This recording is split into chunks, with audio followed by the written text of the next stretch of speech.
It's a huge pleasure for me, huge privilege for me to be here. I've visited Blackfriars a number of times. The first one was actually in about 1966, but more recently getting to know Father Timothy and some of his colleagues here, a huge privilege. And to be asked to come and talk at this last Casas Institute lecture is another privilege. And what I agreed with Richard Finn as a subject, as a title, was something about the dawning importance of Eurasia, by which I mean the landmass, everything from Ireland to Vladivostok, and some of the consequences of that for the European identity and for commercial realities. So it's a modest little topic that I'll try and cover in half an hour or so. I myself have spent much of my career, as will be implied by what Father Timothy said, in Asia one way or another. I lived in Hong Kong for many years. I have travelled extensively. Actually, I was counting it up the other day. I reckon that out of the 85 countries that there are in the Eurasian landmass, I've visited one way or another all but about a dozen of them over time. For historical reasons, we tend to think of Eurasia as two separate continents, Europe and Asia. But there are no geographical reasons for this arbitrary human division. It is in geographical terms one single landmass, and increasingly as human connectivity deepens and broadens, we need to recognise the cultural, political and economic implications for Europe, the place where we live and move and have our being, at least at the moment, of that crucial fact. At the time of the Roman Empire, Eurasia, which represents about 36% of the world's landmass, was home to the vast majority of all the world's human beings. Even now, despite huge population growth in the Americas and in Africa, it still has about 70% of the world's population. At the time of the Roman Empire, no one had travelled from one end of it to the other, but the Romans and the Chinese did know of each other's existence, and the insatiable Roman appetite for silk was a major impetus for the emerging east-west trade over very long distances, a trade which was named for the silk, of course, but came to include precious gems, copper, spices, chemicals, glass, saddles, horses, and weapons. Close encounters were all too often violent. Witness above all the centuries of war that took place between the Greeks and the Persians, both well before and well into the Christian era. It's a contest which in a sense mutated later on into the great struggle between Christendom and Islam, and it is one of the oldest cultural fault lines in all of human history. The epic stories, which are told to us mainly from the Greek side, from Homer, from Aeschylus, Herodotus and onwards, are only part of a broader pattern recurring throughout Eurasia. One clan or tribe or nation would expand at the expense of other less energetic, less well endowed, less well organised neighbours, and over the millennia empires and civilizations have waxed and waned in the landmass of Eurasia, many leaving traces visible only to archaeologists and philologists. Some reach degrees of sophistication that are extraordinary given their antiquity. Thus, for example, the Harappans left their remarkable city cultures in the Indus Valley, and treasures including an exquisite bronze statuette of a young dancing girl from 4,000 years ago, now in New Delhi's National Museum if you want to see it, but also an indecipherable script and tantalisingly little evidence of how they developed and why they went into decline. Over the centuries, others, some nomadic, some settled, came and went, rose and declined, were decimated or just absorbed by the next group whose star was rising. The history of all of this can seem like a continuous swirl. Cities and states sometimes lived and let live, sometimes went to war. Nomads sometimes traded with and sometimes raided the settled communities. They were an age-old scourge of China, Iran, Russia and Europe. And above all, there were the Mongols, whose incredible and terrifying explosion across the landmass brought them nearer than anyone before or since to ruling Eurasia from sea to shining sea.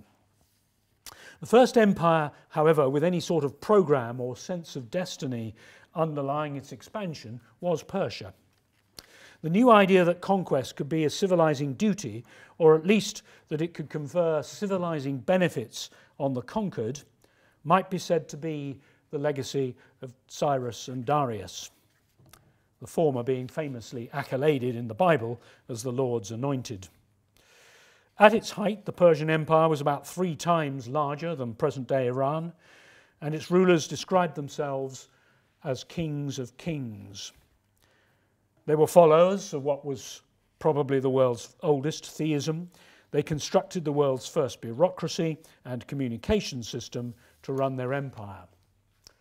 Others would follow, of course, their expansion driven by a sense of purpose that went beyond simply collecting the spoils of victory. Ashoka took his Indian Buddhist philosophy deep into Central Asia. The apogee of the Roman idea came, ironically perhaps, after the death of republicanism, when the Emperor Caracalla granted full Roman citizenship to all free men, I'm afraid it was just men at the time, of the empire in AD 212. This Roman Empire idea is effectively the basis for what became the concept of Christendom, which in turn became the potential basis for a European identity, of which more a bit later. Then came Islam, the most spectacular explosion created by a new idea in all of history up to that point. Islam reached the Pyrenees in one direction and the gates of China in the other within its first century. Its control and transformation of the lands central to Eurasian communications ensured the emergence of the most sophisticated, cosmopolitan and creative culture the world had at that point known. The cross-fertilization of ideas, Chinese, Indian, European, Persian, that took place under this Islamic aegis made it one of the greatest times for the development of the human spirit in all of human history. Then there is China itself. Though not the world's oldest continuous civilization, as it sometimes claims to be, China is certainly the world's oldest continuous identity or polity, founded on the bedrock of a holistic cosmological and terrestrial philosophy, which saw its emperor as having the mandate to rule all under heaven. The most ambitious assertion of this mandate came with the now famous voyages of the Ming Admiral Zheng He in the early 15th century, at a time when Islam was in retreat and just before the Europeans took to the high seas. Europe's turn to dominate the Eurasian continent came next. When Europe was in the ascendant, Charles V ruled over domains which covered much of Europe itself, as well as huge swathes of a new world in America, or the Americas, and stretched all the way round to what is now Manila. His motto was plus ultra, there is more beyond. His faith and his commitment to his role as the Holy Roman Emperor was deep and personal. But in all cases, efforts to dominate Eurasia by or on behalf of any ruler ran out of steam, either because they ran into adversaries who brought them to a halt, or just because of the sheer extension which became unmanageable. Even the fearsome Mongols reached their high water mark. They were stopped from totally overwhelming Islam in the crucial battle of Ain Jalut in 1260 by the Egyptian Mamluks, who incidentally were Turks, who were the only other people on the planet who knew how to ride a horse and shoot a weapon at the same time. The Mongols also turned back from Central Europe, daunted perhaps by the unfamiliar and uncongenial forests that blocked their progress further westward, and a divine wind protected Japan from Kublai Khan's invasion force in 1281. Divine wind in Japanese is a kamikaze, a word which became more familiar to us in a different context in the 20th century. But not just the Mongols, others too found their limits, tested them and went no further. Alexander had, of course, turned back at the Indus Valley well before them. Ashoka's domain didn't long survive him. Islam found its high water marks to the west and to the east within 3 decades of each other, at Poitiers and at Talas. China failed to extend its tributary relationships around the Indian Ocean and then withdrew to its own mainland under the later Ming dynasty. And Charles V Habsburg retired to his monastery in Spain, exhausted by the burden of his mission. Since then, others have sought dominant positions in various regions of Eurasia, notably the Turks, who built an empire on the ruins of Byzantium, the British, whose trade drew them into empire in India, the Russians, who moved into empty Siberia and into the Central Asian vacuum left by Mongol destruction, the Japanese, who emerged from more than 2 centuries of near total isolation to erupt into Eastern Asia just at the time when the Qing dynasty in China was losing the mandate of heaven. And lastly, the Americans, the first non-Eurasian power to play a role, and indeed a decisive one, in the landmass and at both ends of it in the wake of the Second World War. None of these powers has ever achieved anywhere near overall dominance of Eurasia. But all this interaction has been an extraordinary development of the human spirit. All the great cultures of the world originate from Eurasia. And as connections have been established and broadened, knowledge of our context and of each other has deepened, so life experience everywhere has become enormously more complex and more sophisticated. Yet what has emerged is not any kind of shared polity or common identity. Growing connectivity and interaction have not, or at least not yet, produced any sense of shared interest or common purpose. Rather, all the jostling has produced a balance amongst a handful of dominant powers, each of which has its own identity rooted in its own history and self-understanding. By the dawn of the new millennium, it was becoming clear which these dominant powers are. China and India, of course, the 2 behemoths. Russia, straddling both Asia and Europe, and ill at ease with all of its neighbours. Iran, with its central position geographically, but its problematic relationships both within the Islamic world as well as with the West. Turkey, would be European, but also would be standard bearer for a pan-Turkic consciousness. And Japan, with its uniquely strong social psychology, more impenetrably different perhaps than any other major society on earth.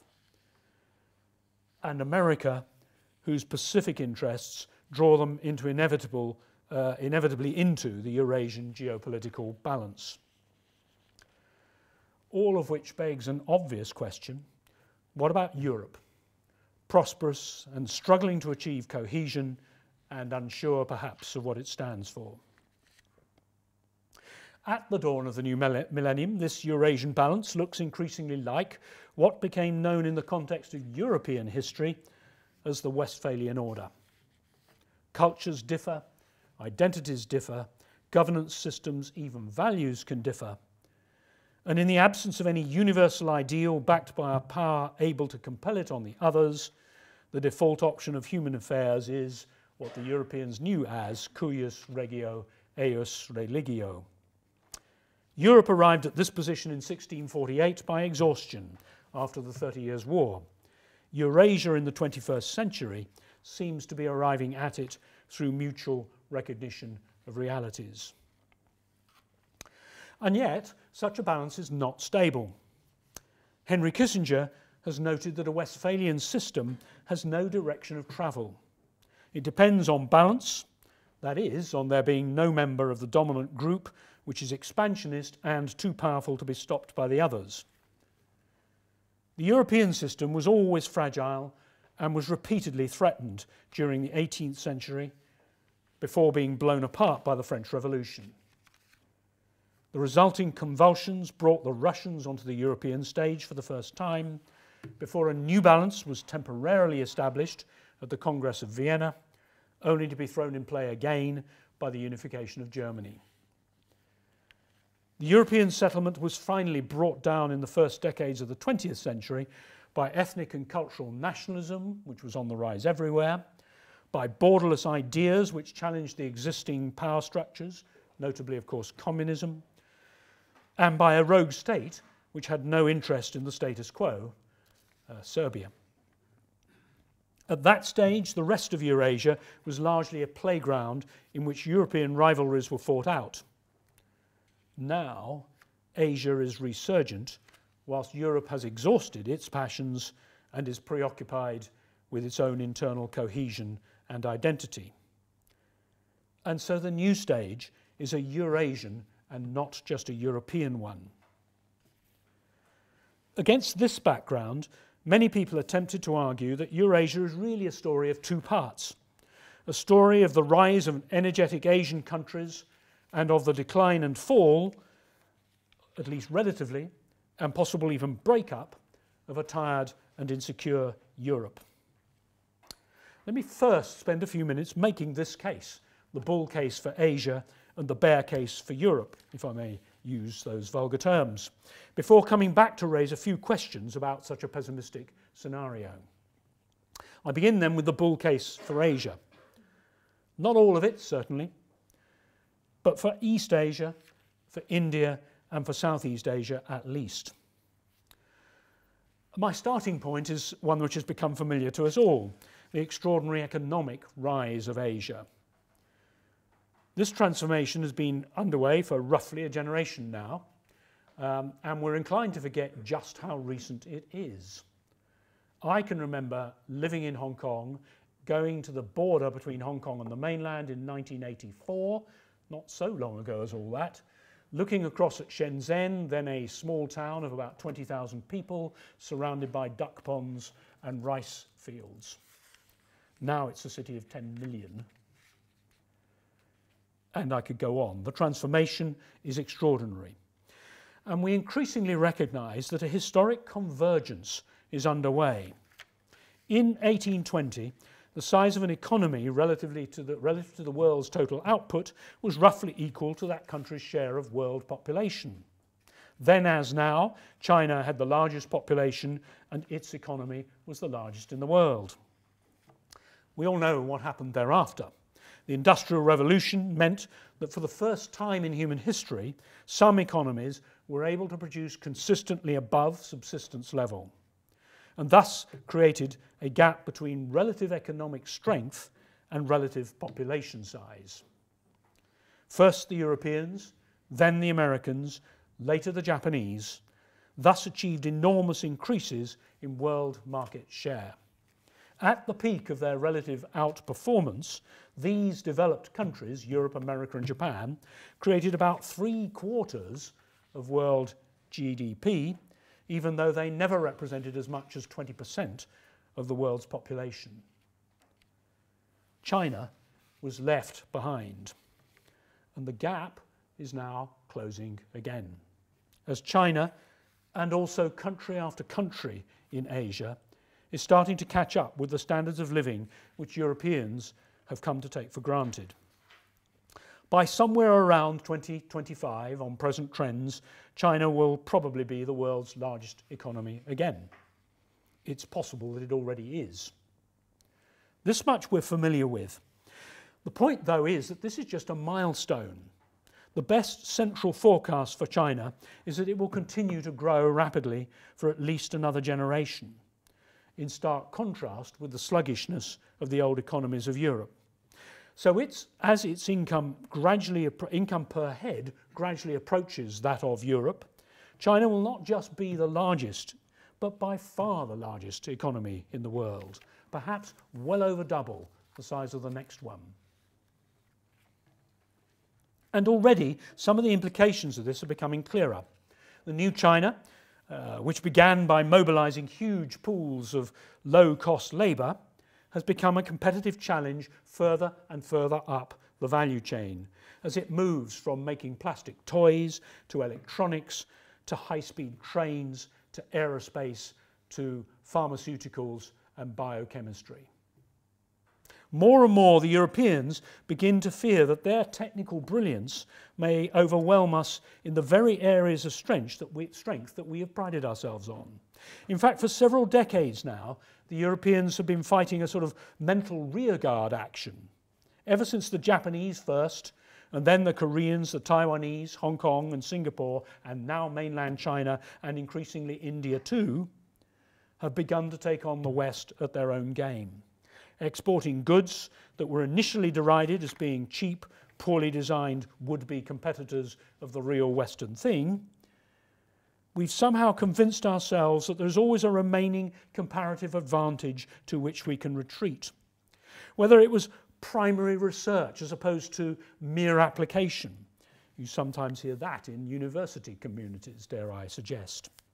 Or artistic creativity as opposed to, quotes, mere excellence in performance. Or elegance and originality of design as opposed to imitation and kitsch. Or education which stresses lateral thinking as opposed to mere rote learning. The Europeans have wanted to hang on to something distinctive that would not be swamped by the rising tide. But no, with every passing year it becomes ever clearer that there are no European heights that the Asians will not eventually scale. The Americans face the same challenge, of course. But Europeans ruefully recognise how the much greater inventiveness, drive and flexibility of American society and the American economy has enabled them to continue to renew themselves in the most unpredictable ways. No European country has been able to match the spectacular successes of Silicon Valley, which few had even heard of a generation ago when China was beginning to open up. So as an aside, as we constantly bemoan the state of American politics, we should be careful not to short America for very long. Hence the bear case for Europe. Simply put, the 21st century is not going to be Europe's age. Europe is now in long-term relative, not absolute, but relative decline, both politically and economically. It is no longer the energetic, ambitious, aggressive continent that it was when the Portuguese, the Spanish, the Dutch, the French and the British set out over the oceans to plunder, trade and colonise. Europe is also no longer the continent whose technical brilliance the Chinese Qianlong Emperor so unwisely spurned when the British emissary Lord Macartney sought to open up commercial dealings in 1793. Nor is it any longer the front line of a Cold War, and thus one of America's highest strategic priorities. Europe has retreated from being the self-defined centre of the world to being what it had been before the 15th century, a corner of the Eurasian landmass. At that time, it was backward in comparison either with the sophistication of China, with which it had very little contact, or with the intellectual prowess of the Muslim world, which has left its visible European imprint in the glories of Andalusia. That isn't true today, of course. Modern Europe is one of the most sophisticated and prosperous societies on the planet. But the question about how it can sustain its prosperity and its intellectual stature in an age when the centre of gravity has moved away from it, the question about what it has to offer and on what basis it can expect to retain its influence is becoming more and more insistent. The Chinese look at Europe and see a large and prosperous market, for sure, with some attractive investment opportunities. They also see a jaded and insecure society that has, to quote the famous and still devastatingly accurate remark by an erstwhile American Secretary of State, he made it about the British, but in a sense it applies more generally to the Europeans as a whole, that we've lost our empires and not yet found a role. One Chinese diplomat I know somewhat sardonically summed up what Europe has to offer to the modern world as museums and education. It is as if the fate of modern Europe might in the end echo that of classical Greece. That ancient culture to which we owe so much is remembered now for what? For its literature, for its philosophy, for its democratic experiments, its internecine warfare, and an empire which expanded far and wide before fragmenting and then being overwhelmed by newer and more dynamic powers. Does such a fate await Europe? China and the United States are increasingly wary of each other, for sure, and as they watch each other, they both recognise what is happening to Europe. They both know that Europe is losing its historic significance. But is the Asian path to power and dominance in Eurasia really going to be as smooth as all that? Is there, in fact, a bear case for Asia? For there are some dangerous landmines on the road ahead in Asia. Firstly, there are some worrying questions about the sustainability of its models of economic development. In particular, it is widely recognised that China faces enormous challenges of structural readjustment over the next few years. It does have a seriously unbalanced economy, over-dependent on exports and on investment to drive growth. Corporate debt has risen rapidly to dangerous levels, consumption is too low, and savings are very high. It also faces a unique demographic challenge as the population starts to age and the dependency ratio rises. The risk is that China is heading towards a Japanese-style problem of underconsumption, which will threaten growth just as it has in Japan. As an aside, though, unfavourable comparisons with the demographics of India, the other great Asian behemoth, miss the point. India's challenge of creating jobs for a young and growing pool of poorly educated labour is arguably even greater. Then there are the geopolitical risks, which are greater now, I would suggest, than they have been for a generation. I've argued earlier that in geopolitical terms, today's Eurasian geopolitics are in effect Westphalian. But Europe's experience in the 20th century is a reminder that there is nothing inherently stable about today's Westphalian Eurasia. And indeed, all of the elements which made for the European tragedy are arguably still there on what is now a Eurasian and not just a European stage. To begin with, we need to remember that there are 5 established nuclear powers on the continent, and at least 6 others with varying degrees of commitment to and capability of nuclearization. There is at least one rogue state ready to play the role that Serbia played in 1914, possibly more than one. And all of those have nuclear pretensions. Moreover, cultural nationalism of a potentially dangerous kind is taking on a new lease of life in all of the major Asian powers: China, Russia, Iran, India, Turkey, and by the way, never forget, Japan. We can see where the flashpoints are: the South China Sea, the Taiwan Straits, the Korean Peninsula, and of course, the continuing cauldron of the Middle East. China's famous Belt and Road Initiative is interpretable in various different ways. At one level, it's a significant commitment and contribution to the economic development of the whole of Central Asia and opening up of whole new markets, a boost to global trade, and so forth. At another level, it could be seen as China exporting its own underconsumption. And yet at a third level, it could be seen as the development of infrastructure networks and economic investments that are plainly in China's geopolitical strategic interests. And if that seems an overly neurotic way of responding to the Belt and Road Initiative, well, I can tell you that the Indians in particular feel very encircled and uncomfortable by it.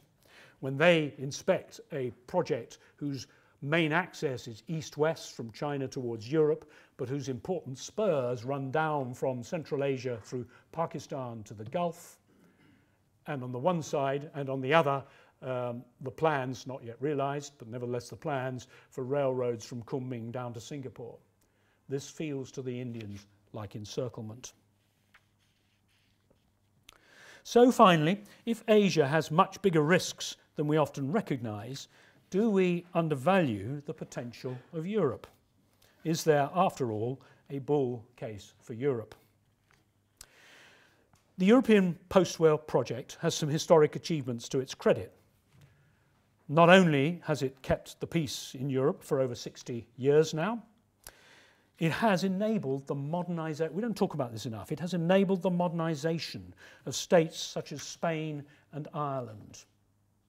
And there are plenty of people here who are old enough to remember what the conditions in both those countries used to be like, and therefore what the contrast with the present day is. It has also been the framework for post-war Europe's two great reunifications. That of Germany, of course, but also that of East Europe's integration into the, or reintegration into the mainstream of Europe's cultural and political life. These achievements are, by any standards, historically astonishing. Far too often we take them for granted and overlook their huge significance. If, for instance, the EU had failed to embrace East Europe for all of the challenges it currently faces with a number of East European countries, if the EU had left them alone, it would have created a vacuum into which, in all probability, an assertive stroke defensive Russia would have sought to move. Yet the European response to the new Eurasian realities has been, shall we say, underwhelming. It has been hobbled, firstly, by the complexity of a union whose cumbersome structure cries out for reform. It has been distracted, secondly, by the onerous task of achieving a truly robust Eurozone at the core of the European project. And in the last few years, the migrant challenge has put huge strain on European society, both physically and, perhaps still more importantly, culturally.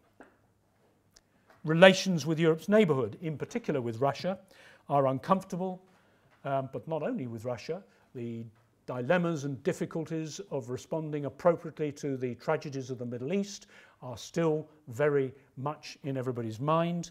And then finally, since we are in this country, Brexit is more than just an unwelcome distraction to Europe, because it calls into question the way the European project will be led going forward. All this points to an identity crisis which has now become acute. The aspiration to achieve, to use the phrases from the preamble of the Treaty of Lisbon, ever closer union amongst the peoples of Europe, is now openly challenged in many parts of Europe. Few believe that the European Union is one which, to continue that sentence of the preamble of the treaty, decisions are taken as openly and closely as possible to the citizen. And few have much confidence in the emergence of a European identity with any real hold on the loyalty of the majority of people anytime soon. Over the last 6 decades, the project has evolved, not according to a clear blueprint, but in a general direction on which there has not always been complete consensus, and with a considerable measure of improvisation. The future will surely see more of the same. Somehow, the Union is like one of those great cathedrals of medieval Europe. Those who laid the foundation stones knew that they wouldn't live to see the completed building. They also knew that the design would evolve as the generations went by. Some of those cathedrals collapsed because they were just too ambitious. Beauvais in France, to give one example. Some remained incomplete for hundreds of years. Cologne, to take one example. Others were never completed at all because they bankrupted the cities building them. Siena, for example. Many of them came close to bankrupting their building cities, in fact, and yet also many became structures which were beyond even the boldest imaginations of those who laid their first foundations. I would suggest that this reminds us perhaps of something about the European project. The Europeans have been at this for 60 years or so. It has evolved over the years. It has plainly got a long way to go. And the truth is that we will not see its completion or its final form in any of our lifetimes. So will this work? Will Europe be able to become a flexible, cohesive, strong economic and cultural competitor and counterpart to those new Asian giants? The answer is not clear. Might the cathedral fall down? Might it bankrupt its builders, to keep the analogy going? I don't know. None of us does. But my answer is that the attempt to go on building it is worth the risk and the struggle. That, of course, needs vision, energy, and a readiness for risk. And one might argue that there's not much of that in evidence in the political leadership of many European countries. I would suggest also, as a matter of geopolitics, that it needs, to use a good German phrase, a Baumeister, a master builder.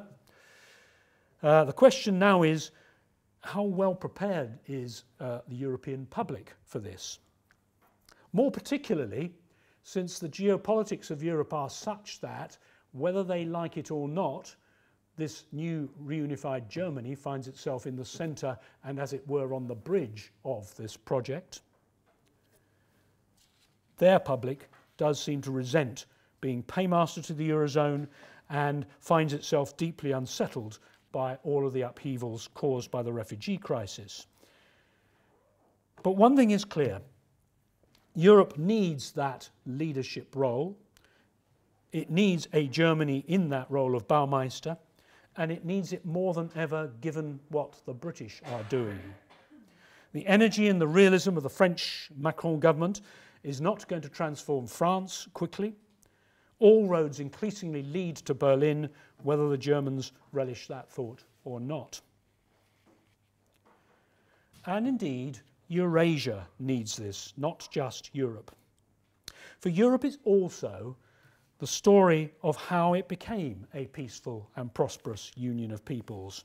It's a history which is both sublime and tragic, and I think endlessly moving. This is a continent which is a treasure trove of beauty for all of the destruction it has inflicted on itself. From its Ice Age art to its Neolithic pottery, through classical Greece and Rome, through the Renaissance to the Romantics, and down to the present day, the fruits of European spiritual, philosophic and aesthetic exploration are, taken as a whole, arguably the richest and most diverse and most vibrant and most searching anywhere on the planet. As a result of all of that, Europe has core values which have been hard won through history. Those common values are the heritage of a tradition which has been shaped by its Christian heritage, by its Enlightenment heritage, and by such individual towering figures as Galileo, Luther, Erasmus, Descartes, Locke, Hume, Rousseau, Kant, Hegel, Darwin, and many others. Out of the different perspectives, out of the many and painful sins that Europeans have committed over the generations, has emerged something profoundly important for the whole of the world of the 21st century in general, and for Eurasia with its rising giants to the east in particular. A commitment to rationalism, to democracy, to individual rights and responsibilities, to the rule of law, to economic fairness, to social compassion, to care for our planet, to the spiritual depth of human beings. Even the sense that any European loyalty cannot be the last step or the highest stage of identity, that in some emergent sense we're also citizens of a wider world, this too is implied by those European values. This too is therefore part of Europe's proposition to the Eurasia of the 21st century. All of it, I would suggest, is worth the loyalty of those who live here and is a basis for a European patriotism. I haven't, in these final closing thoughts, focused on the economic challenge, deliberately so. Europe undoubtedly needs to look outwards more and to recognise what it will need to do if it is to continue to provide its citizens with economic prospects and opportunities, if it is to be competitive with those to the east who believe that their time has come, if it is to better match the incredible versatility of American society and the American economy. But it has plenty of creative potential, and there is absolutely no reason to believe that it cannot make its way economically in the 21st century. So I've chosen instead to focus on that deeper question about the position of Europe on the world and the Eurasian stages, because it matters. It matters for the rest of this century. It matters to our grandchildren. I have 7 of those, and they're of an age where their life expectancy will take them into the next century. And that kind of brings it all into focus as far as I'm concerned. But it matters to all of us because what is true about Eurasia, the rapidly evolving, developing, changing Eurasia, is that there are plenty of threats and risks, there are enormous opportunities, and one way or another, there's a complex, long spiritual journey ahead of all of us. Thank you.